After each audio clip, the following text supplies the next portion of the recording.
Sidang paripurna akan dibahas beberapa hal. Yang pertama, yang berkaitan dengan kebijakan pemerataan ekonomi yang sudah sering kita bicarakan. Yang kedua, nanti akan disampaikan oleh Menteri Keuangan atau Menteri Bappenas mengenai kapasitas fiskal dan pagu indikatif RAPBN tahun 2018, serta yang ketiga peningkatan untuk peringkat Ease of Doing Business tahun 2018. Artinya ini persiapan menuju peningkatan peringkat Ease of Doing Business. Selain itu juga hal yang berkaitan dengan pertumbuhan ekonomi 2017 dan 2018, hambatan dan kira-kira tantangan apa akan juga kita sampaikan. Yang pertama yang berkaitan dengan kebijakan pemerataan ekonomi yang berkeadilan. Kita akan menuju dulu kepada yang pertama, yang berkaitan dengan kecepatan sertifikasi lahan, agar ini dimatangkan oleh Kementerian Agraria dan BPN, oleh Kementerian KLH, Kehutanan dan Lingkungan Hidup. Kembali lagi, kecepatan sertifikasi lahan. Yang kedua yang berkaitan dengan format kebijakan pembagian lahannya seperti apa. Ini yang sudah sering kita sampaikan mengenai redistribusi aset dan juga reforma agraria. Sehingga menjadi jelas dan secepatnya bisa kita lakukan di lapangan secara besar-besaran. Karena kemarin yang sudah dimulai di lapangan itu sangat disambut baik oleh masyarakat, tetapi kalau ini tidak secepatnya digarap lagi secara besar-besaran, ini akan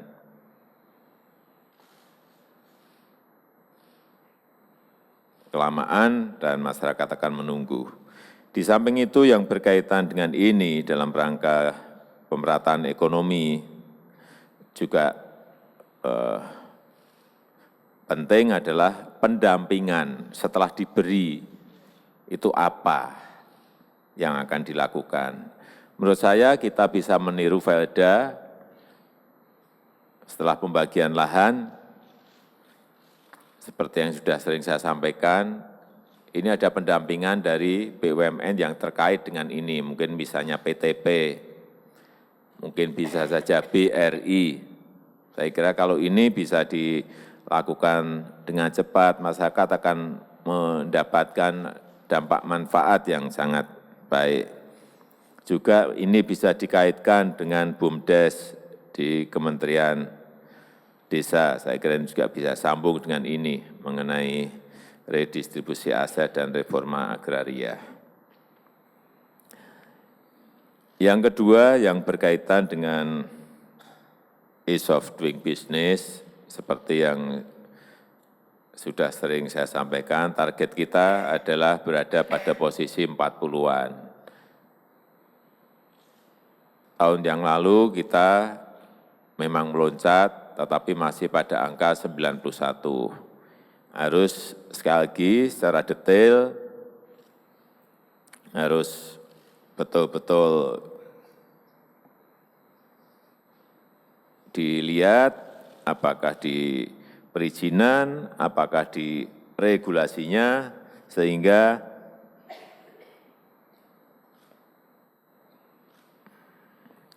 peringkat yang kita punyai, ini masalah persepsi, ini masalah trust yang akan kita bangun, sehingga saya harapkan yang berkaitan dengan ease of doing business, baik di kementerian-kementerian yang berkaitan dengan ekonomi, juga hukum dan HAM, dan kementerian-kementerian yang terkait lainnya agar ini lebih didetailkan. Kembali saya ingatkan bahwa target kita adalah peringkat 40, agar Indonesia dikenal sebagai negara yang di depan dalam kemudahan berusaha. Untuk itu, target penurunan prosedur memulai usaha menjadi 7 hari dan 5 prosedur harus dapat segera direalisasikan. Saya kira langkah awal yang perlu kita lakukan adalah memperbaiki peringkat tiap-tiap indikator dalam ease of doing business yang saat ini terdiri dari 10 indikator, dan kembali saya meyakini bahwa kalau ini dikerjakan secara detail, rinci, satu persatu dilihat, saya kira kita akan bisa meloncat. Dan silakan nanti Menteri Koordinator Bidang Perekonomian untuk menyampaikan langkah-langkah yang akan ditempuh dalam mencapai target yang sudah sering saya sampaikan.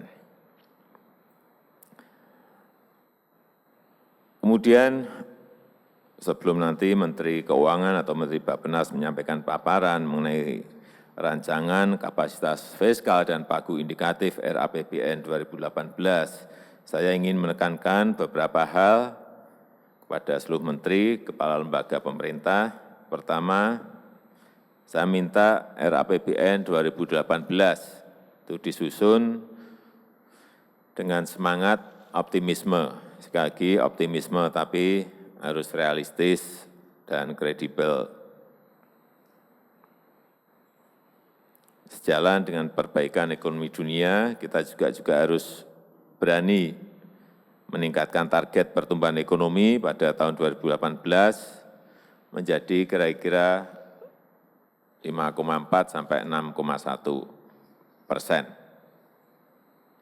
Untuk itu, saya kira semua kementerian harus bekerja keras dan melakukan langkah-langkah konkret, tidak bekerja rutinitas, tidak bekerja yang monoton, tidak bekerja linier, tidak bekerja business as usual. Saya kira ini harus ditekankan kepada yang ada di bawah kita agar betul-betul langkah-langkah konkret itu ada. Yang kedua juga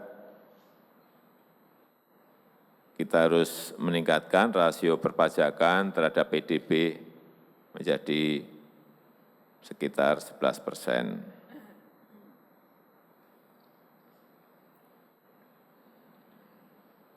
Yang ketiga, yang berkaitan dengan 2018 tadi adalah penajaman program prioritas. Sehingga setiap program itu betul-betul mendorong produktivitas serta mampu mendorong pertumbuhan ekonomi dan investasi. Dan untuk investasi, karena kapasitas fiskal kita yang terbatas, sekali lagi investasi tidak bisa hanya tergantung kepada pemerintah, investasi pemerintah. Sumber-sumber investasi di tahun 2017, apalagi nanti di tahun 2018, memang sebagian besar harus berasal dari swasta. Seperti yang sudah sering saya sampaikan, 70-80% itu berasal dari swasta dan BUMN. Oleh sebab itu, peran capital expenditure-nya BUMN harus betul-betul ditingkatkan CAPEX-nya, sehingga ini akan betul-betul bisa meningkatkan pertumbuhan ekonomi kita. Sekali lagi, saya ulangi, kalau ada swasta yang masuk, serahkan saja ke swasta. Jangan APBN masuk, jangan BUMN masuk. Udah.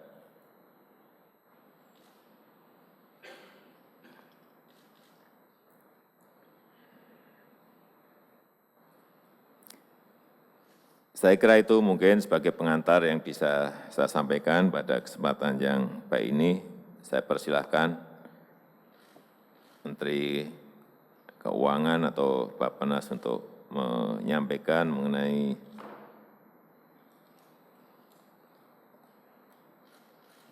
fiskal, kapasitas fiskal, dan pagu indikatif RAPBN 2018. Saya persilahkan.